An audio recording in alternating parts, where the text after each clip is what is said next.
So, good morning, everyone. Again, so in the last class, we had started with the embryo process, and within that embryo development process, we had looked at what cleavage means. It's the when a single zygote is formed, it creates mitotically dividing identical daughter cells.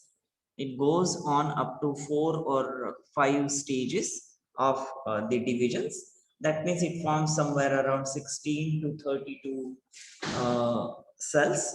Then that will undergo blastocyst formation. एक minute दादा मला एक duster आणून द्या इथे duster नाही. Thank you. So this mass of cell is called as morula, and then that morula will go into the blastocyst stage, where the individual cells, they were called as blastomeres. And because it does not like increase in size, even though the number of cells are increasing, this process was referred to as compaction. And the reason for this compaction was the tight junction formation within those or between those cells. Then in the morula stage, it is nothing but just the inner mass, whatever was generated earlier, and that forms a layer around, which is called as trophoblast, or it is also called as trophoectoderm. The major function of trophoblast or trophoectoderm comes in the later phases of pregnancy, that is to secrete certain hormones so that the pregnancy will be maintained. And the number of days is mentioned, that you can revise on your own. Blastocyst formation, it is marked by this presence of the cavity, blastocyst cavity, or what is also called as blastocele, which is actually a fluid filled cavity and the fluid is actually the uterine milk, which is secreted earlier when the fertilization has happened. So that fluid enters inside the like morula mass, and it creates a cavity called as blastocele. And the mass of the cell is called as embryonal knob, because later on it is the one which gives rise to the embryo part. And in implantation, we had seen whatever that blastocyst was formed, it gets engulfed by the uterine wall or the endometrial wall. And this is happening because of this villi-like structure present on both, that is endometrial wall as well as on the fertilized mass of the cell. So, and that is, this process is the implantation. And we had also quickly look at the different hormones that take part in all these processes. And like I mentioned, trophoblast is or that outermost layer of the morula mass, that has function in terms of secreting human chorionic gonadotropin. This is the one which will allow the corpus luteum to not to disappear, not to disintegrate, and so that progesterone will also keep on secreting. So these are the general processes that we had seen. And the last one was the formation of the embryonic disc. Now, I know we had seen this in the last class itself, but I would like to go a little bit in depth in this part. So the identity of the embryonic development in human is the formation of germ layers, which are respectively called as ectoderm, mesoderm, and endoderm. But they do not arise directly. So they arise from these structures, right? So these structures, they are nothing but when the inner mass of the cell, they contain stem cells. That morula mass, which was there earlier, later on becoming the blastocyst, that has certain cells arranged in a certain manner. Like we know, when one cells get divided into two cells, those two cells, they are arranged next to each other. When those two cells get divided into four cells, those cell gets arranged into just below it. And then when this four cell divides further, the 8 cell forms a cube of 2 by 2, right? So that is like a kind of symmetric division, right? And this symmetric division allows that mass of the cell to develop into certain layers. So let's say we can say upper layer and or the upper layer of the cells and the lower layer of the cells, they will form two different layers, and like they can be called as epiblast and hypoblast. So that is the arrangement of the cells in the inner mass or the embryonal knob, which gets organized into two layers, and these two layers they are called as epiblast. Ep means outer and hypo means lower. So outer layer and the lower level, lower in the sense it's the inner one of course, and they together are known as the embryonic disc. Embryonic disc is nothing but just the same mass of cell arranged in a specific manner, but because they give rise to certain germ layers, they have been termed differently. And like I said in the last class itself, so this hypoblast is the primitive endoderm because it will give rise to the endoderm layer, that is one of the innermost primary germ layer. Endo refers to inside, so endoderm, and it is coming from the hypoblast, and primitive because it is the earlier form of the endoderm. So that is what it is saying. Hypoblast is primitive endoderm and is formed by a layer of large columnar cell. This is just the physical description of it.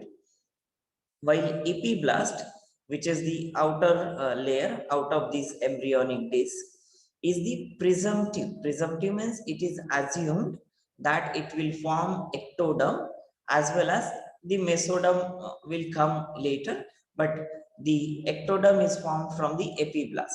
Now, though here this word is mentioned here, it does not mean that it is just a presumption. In reality, epiblast will give rise to the ectoderm. Just the like I said, this is the earlier form of the cells, and along the process of differentiation, it will form the ectoderm layer. So that is the correct statement, and is formed of two layers of cuboidal cells. Now within the epiblast, there will be two layers, and which will further differentiate into the ectoderm and mesoderm that we'll see further. So this part I wanted to revise because we are going to use those particular terminologies in continuation here. So the next stage and the most important stage of the embryonic development is the gastrulation. So we had seen the formation of morula, we had seen the formation of blastocyst. Now the next will be gastrula, and that process is known as gastrulation. Now, why I would say that this is the most important stage, and like I said, the reason being the formation of these three primary germ layers, which ultimately gives rise to the different types of organs in your body. Until gastrulation stage, they are all just the simpler mass of the cell, which has not differentiated much. The moment gastrulation starts, it is differentiated into different types of cells. So gastrulation is the process of transformation of blastula into gastrula. Blastula was that earlier embryonal knob with the trophoblast, or what we also called as blastocyst, which later on turns into blastula, which has epiblast, hypoblast, and so on. And that is turning into gastrula, and then later on forming into these three germ layers. It involves the migration and rearrangement of the different organ forming cells.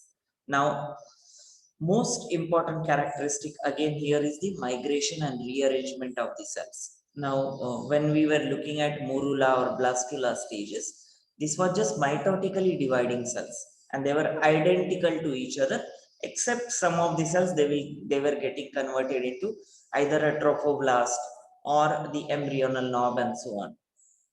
But majorly, there was no much change. The moment these embryonal knob cells, they enter into gastrula phase, they start migrating. Migrating in the sense, they will arrange themselves in a such a way that they move from one place to the other place, and in continuation, we will see that particular phase. And From the epiblast to their definitive position refers to whatever they are supposed to make in terms of organs. To that particular position, they will start moving. So let me show you this particular part. So this is your blastocele inside, or this is blastocyst, and that is getting converted into blastula, where there are the number of dividing cells, they have increased, and this remains here the outermost layer of the blastula. Now this layer, right, the one which is kind of I don't know, pinkish or whatever, so that layer, the outermost layer, is getting differentiated into different layers. So you can see here, mesoderm is the middle one, red one, ectoderm is the blue one, and the green one is the endoderm, and this blastocele is still there. Now if you look at this particular cell, they have made a kind of groove like structure, right, or a cavity like structure. This particular process is called as migration and rearranging. Now, and if you look in the next stage, they have completely moved inside, right, and the same layer of the cells which was ideally similar in nature when outside, now because they have moved inside and because of the presence of cells, two different types of cells on both sides, they differentiate into endoderm germ layer. Now, this differentiation process is protein interaction based. So, depending on what factors are present or expressed in those cells, the cell fate is decided by that particular those particular proteins. And this is blastocele is forming the blastopore. Blastopore is nothing but the entry point of these three germ layer, which is forming a C shape. Again, what we should imagine is this is the spherical ball cut into half, and we are looking at the like across the diameter of the half of the sphere. Same is the case here. This is also a kind of sphere, except this groove part. But yeah, what you are looking at when you chop that sphere into half, and this is also the same. So ideally, you will have that like a spherical ball or like a bowl kind of thing, and that is how it will look like. So that is what it referred to the migration and rearrangement of those cells to their definitive position, forming the different germ layers.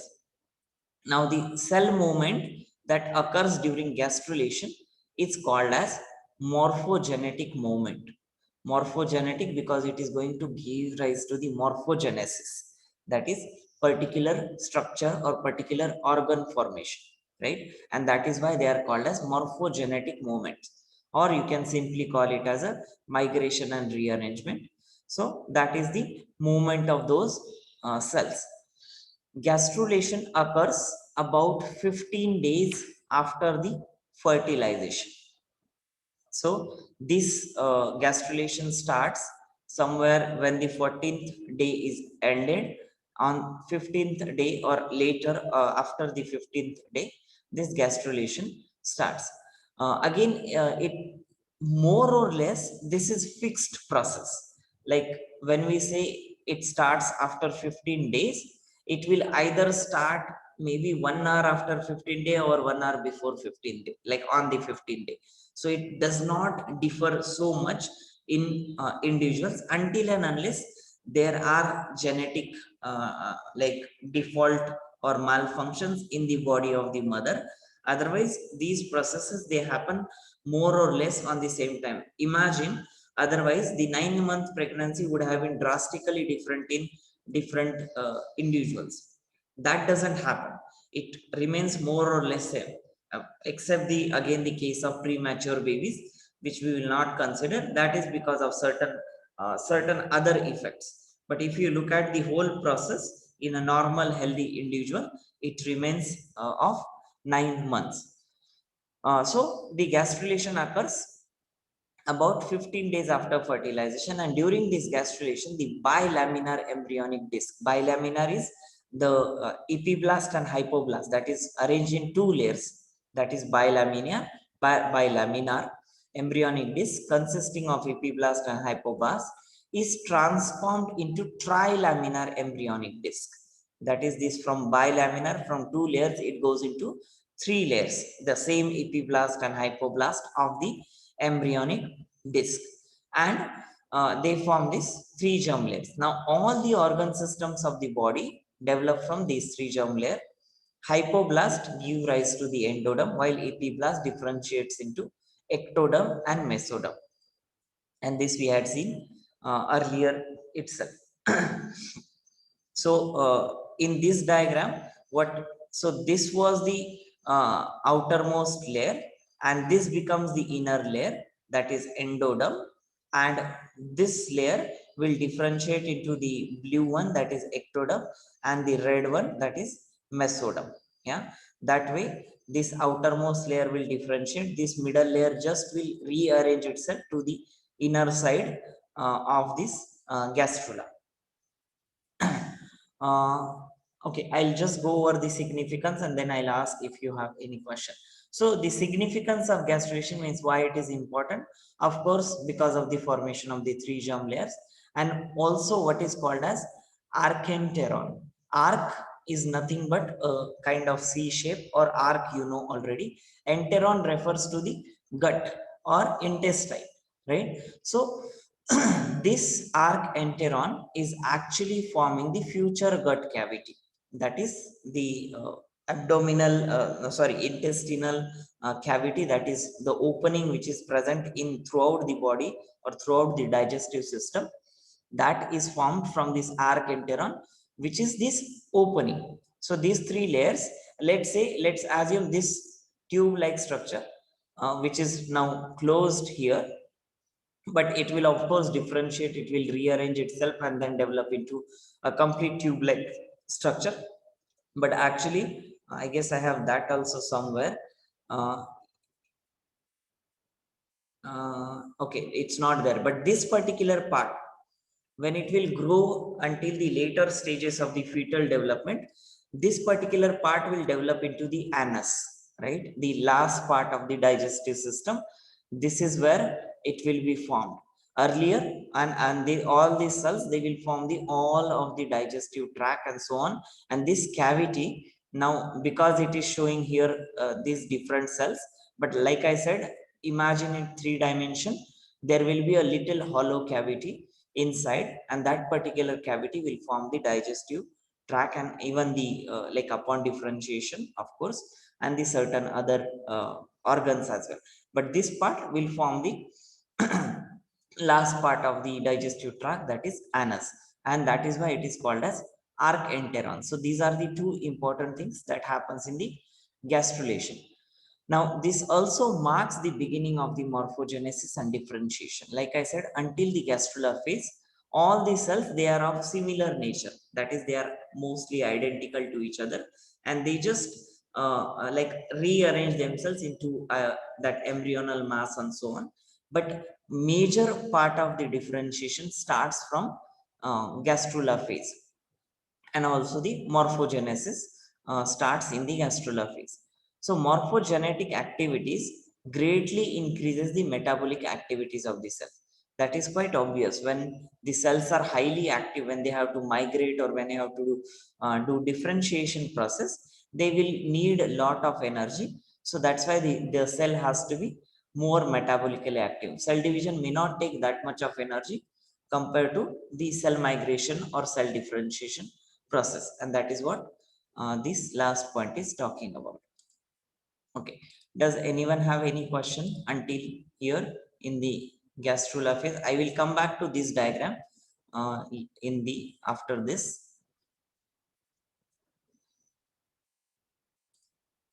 So I hope you are following this whole process.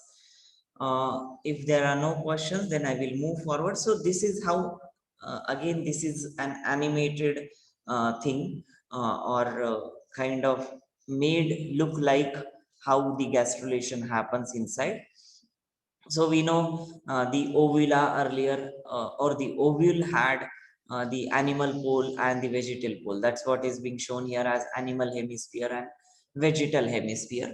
Now, during that blastocyst or blastula stage, you see these cells, they have changed their shape. So the vegetal pole of the blastula flattens as in it becomes like a dome shape, the upper part, and the lower part of the cell will turn into more elongated cells, and they will be arranged in one line, exactly one line, not on a like a curved surface like how it is with the other cell.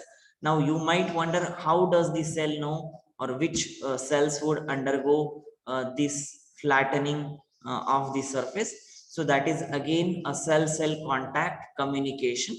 So these two cells, let's say at the corner, or let's say these two cells, you see one cell is kind of triangular here, that cell and this standing cell, or the cuboidal cell, that cell, they will communicate with each other, then these next two will communicate, and so on, and then they will keep making these flat cells like that. And this interaction is again protein based on the tight junction.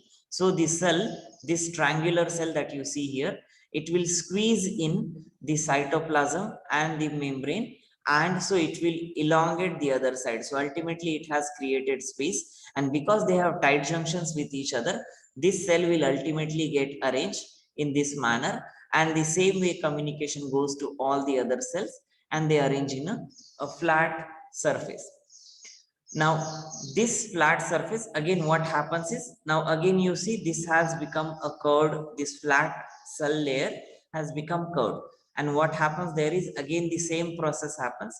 The lower parts gets constricted, and the upper part of the cell, or the upper cell membrane, that gets elongated, and that allows this layer to form a cavity like structure, which is shown here, and which is called as arc enteron. Again, like I said, the rest of the uh, uh, sphere, or this part of this gastrula, is being shown here in the back, not as a cell, but just as a plain surface, but that is actually made up of all these cells. And whatever you see here in terms of red, that is actually going to form a different layer. So some of the cells, they change shape and move inward to form the arc enteron, that is the start of the arc enteron, and the other cells break free, becoming mesenchyme.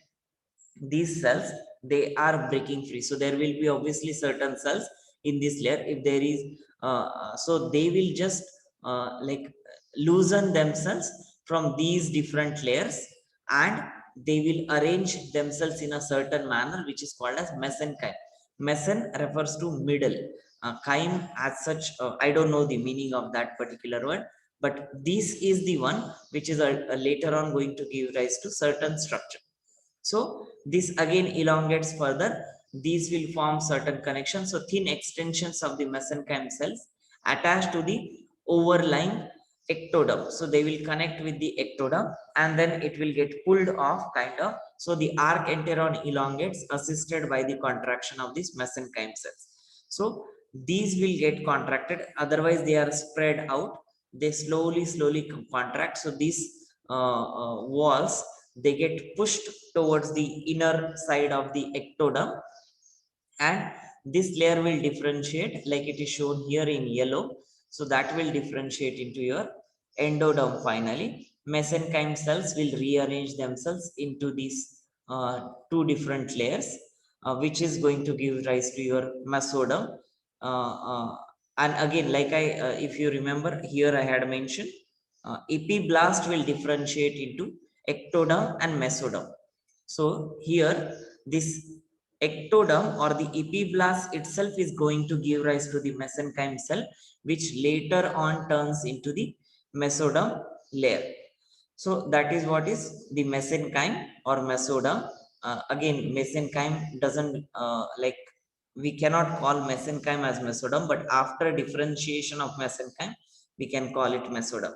So ectoderm, endoderm, blastocyst has converted into the cavity, which we call as the arc enteron.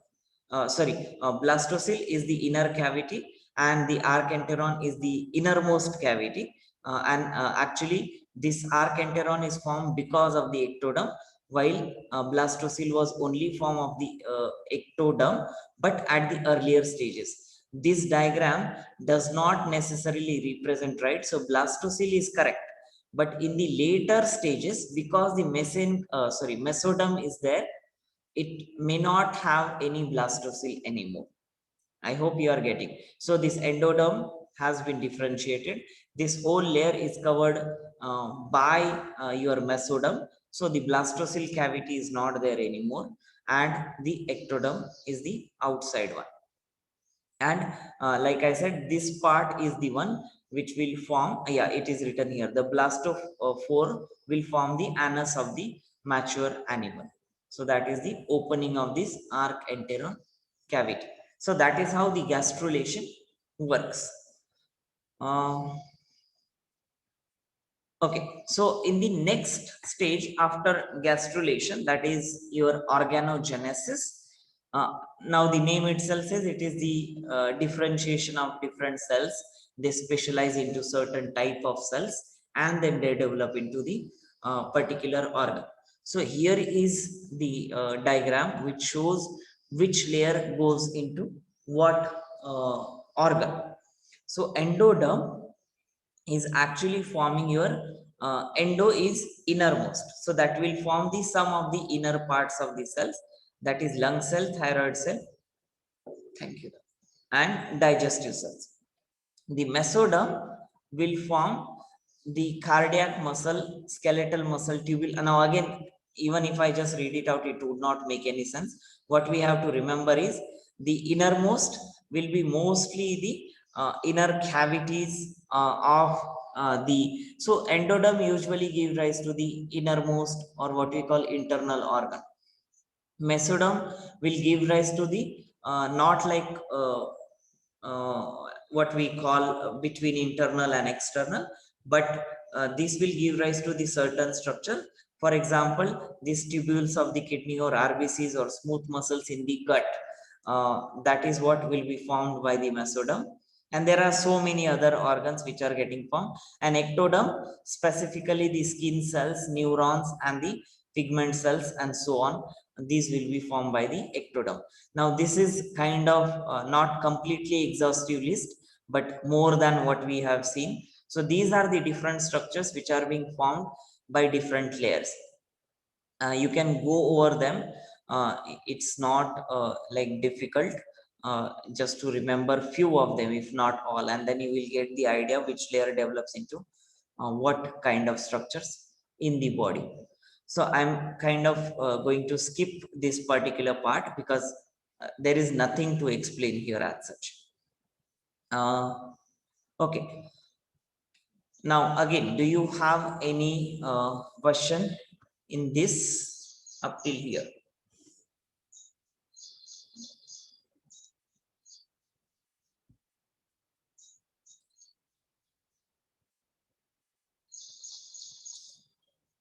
Mansi, any question? Akshay? No, sir. No, sir.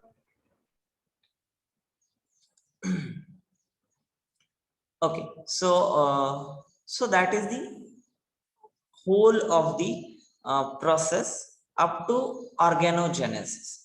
Now we are not going to see the later part of the pregnancy, because it is not even in the syllabus. Plus we have seen these earlier processes of the embryonic development quite in detail. So we will not go beyond organogenesis. Obviously, then it becomes like what happens to the mesoderm layer, how they arrange themselves, how do they get converted into certain type of cell. It is not within the scope of the syllabus, and also it is too advanced with respect to the biology. So we are not going to touch upon any of those. So that's where the embryonic development completes for us. Now there are few things which are called extra embryonic membrane. Now we have seen how embryo develops, but there are few layers or few membranes which protect this embryo, or what is also called as fetus later.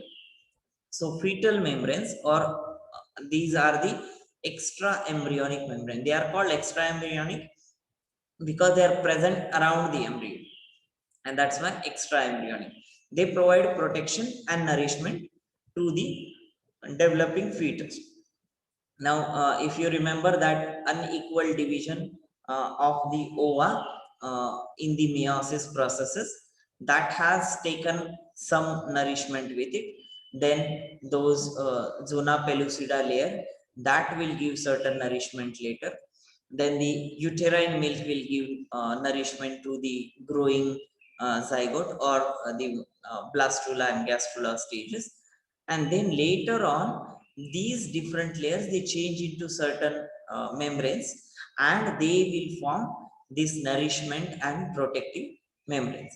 So these are specifically four, that is called amnion, chorion, allantois, and the yolk sac. Now again, one by one, we will look into their function. So amnion is nothing but a thin protective membrane around the embryo. And when the two layers of the epiblast separate, that is forming that mesoderm and ectoderm, the space between these layers develops the amniotic cavity. Now, like I said, that the I'll go back here mostly. So when this epiblast, so epiblast was this outermost layer, and then this lower part goes into the inside, forms endoderm, right? So the space between these two layers, between epiblast between the ectoderm and the mesoderm, now again, because this is compactly arranged cells shown here, the space is not clearly visible, but let me show you probably here. Where is the amnion? Yeah, so you can imagine. Now let's say this was the ectoderm, that is the outermost layer, and the different layers they have formed. Now when this ectoderm is getting formed, there is a certain number of cells which are present on the outermost layer of the ectoderm, that will differentiate into this. Now again, because this is two-dimensional, it may not be easier to visualize, but imagine this is like a balloon, and that balloon is continued inside with the ectoderm. Yeah, I hope you are able to visualize. So the outermost layer of the skin here, now skin is too later in terms of differentiation, otherwise it would have been just epiblast at the earlier stage, and that epiblast is continued into the this outermost layer, which is what we call as amnion. So it is the thin protective membrane around the embryo. When two layers of the epiblast separate, the space between these layers develops into the amniotic cavity. So that is the cavity, and this epiblast will form into your amnion layer, but again not completely, only some of the cells will develop that.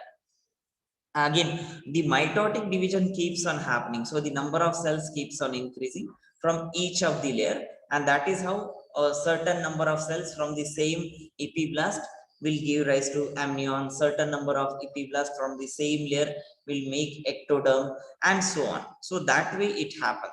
So the outer layer, that is epiblast, will separate, forming this amnion, and the cavity that is formed will be amniotic cavity. Now yeah, that is what the outer layer that forms the roof of the amniotic cavity forms the amnion. Now the amniotic cavity enlarges and gets filled with the amniotic fluid. Now again, the certain cells of this amnion layer, they will allow the this uterine milk or this nourishment, let's say for example, to get inside the amniotic fluid, and then this amniotic cavity will get completely filled with it. So, Yes. so the epiblast, Hmm. sir, uh, it will divide into ectoderm and mesoderm, right? Right. So the amnion is between the ectoderm and the mesoderm. Yeah. No, amnion is outside the ectoderm, the Yeah, that was shown in the diagram, but so again, like I don't know in three-dimensional how I can show it to you. So what usually happens is, I don't think here I can explain. Maybe here only I'll try. So what will happen is, imagine this is the ectoderm layer now, which is like shown here in a sphere. Some of the cells of this ectoderm, which is again, this is the half part of the whole spherical ball-like structure or whole of the sphere. Now, the moment this differentiates, this what we call mesoderm is forming from the ectoderm itself. Now, in between that, there will be certain cavities. So, certain cells of the ectoderm will separate from this outermost layer and will form what we call as what was it? Amnion. So, these cells from the outermost layer, let's say they separate and they will form the amnion, and below the amnion there will be amniotic cavity, and that is what you see here in this diagram. So let's say this outermost layer of the cell was ectoderm. It has separated at the earlier stages before even you see this, otherwise it will be just mass of the cells in three different layers. So that particular outermost layer will continue to form another layer like this, that is amnion, and this space is not then actually between the ectoderm and mesoderm, but it is outside the ectoderm. Are you getting it? But originally, when those two layers they were differentiating at this stage, where is it here, when it was differentiating, actually because these cells are getting like these cells are moving uh, outside or they are enlarging, that is when the mesoderm and ectoderm will have certain space, and that is what the statement says. Where is it? The space between these layers develops into amniotic cavity. So ectoderm is going out, developing into amnion. Now, again, not completely, only few of the cells, and the space between the ectoderm and mesoderm will form amniotic cavity. Did you get this? So, Or so there are two amniotic cavities then. no, there are no two amniotic how there will be two amniotic cavities? Well, since you said that the space between the ectoderm and the mesoderm is the amniotic cavity, and a few cells. You are getting confused at the earlier stages and later stages. Earlier stages, ectoderm and mesoderm will be together. Ectoderm is getting differentiated into amnion, so the space is getting converted into amniotic cavity, right? So let's say this is the mesoderm in red, the blue is the ectoderm. Now forget the rest of the part. Let's say these blue cells they divide further, that forms the amnion. Now the space, because of these blue cells getting formed here, there will be certain space generated between mesoderm and the ectoderm, and that will form the outermost layer will form the amnion. Ectoderm and mesoderm will still remain intact. Now because of the certain mass of the cell that is being generated, I originally called it as the amniotic cavity between the mesoderm and the ectoderm, but it is not actually the case. Yeah, because later on it is differentiating, it is forming, either it is coming closer with mesoderm for certain group of cells, and for amniotic cavity it is making a space. So that is the way it happens. So there are no two amniotic cavities, it is only one amniotic cavity that is formed. So first the amniotic cavity is between the ectoderm and mesoderm, then it shifts to outside the. That statement is wrong. That is So, what I'm saying. It starts forming there because the ectoderm is moving away to form the amnion. That is when we say between mesoderm and the outermost layer of the ectoderm, there is the cavity. but only you said only part of the layer is moving, right? So the other part that stays behind, it No, is. what you are imagining is like, let's say these three cells getting converting into amnion. That is No, no, it splits into two, right? Kind of something like that. correct. Yeah. So the first part goes outside, like the outer part, to form the amnion, and the inner part will still stay kind of in contact with the mesoderm, right? Or No. Again, that's not how it actually happens. So what we imagine is ectoderm is forming into two different layers. The outermost layer goes to form amnion, and the innermost layer stays close to mesoderm. That is how we are imagining, right? But that is not how it happens. It is a certain mass of cells gets completely converted into amnion, and that spreads out along the ectoderm. Wait, sir, I'm confused. You said some space forms between the two layers, right? Which two layers is it forming between? So, okay, let me try to explain on the board. I hope this should be clear. So, let's say now assume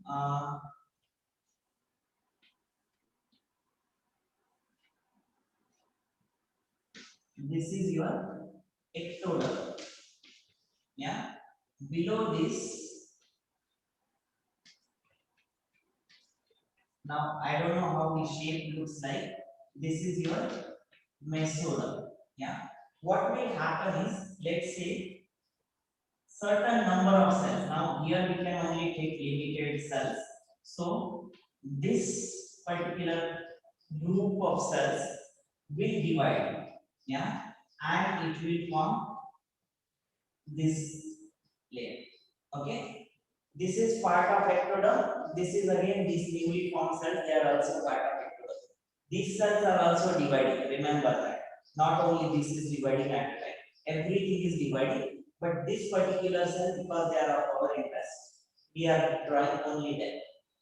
The moment they are divided, what this will do is they will start migrating around this. So ultimately, what they will do is they will form a layer of cells like this. Again, this is two-dimensional, but if you look at it in three-dimensional, they will have a supporting structure to hold on to something and to form that outermost cover of the sphere. So these layers they are forming now because of this movement or migration of these cells, and they are moving in this direction, right?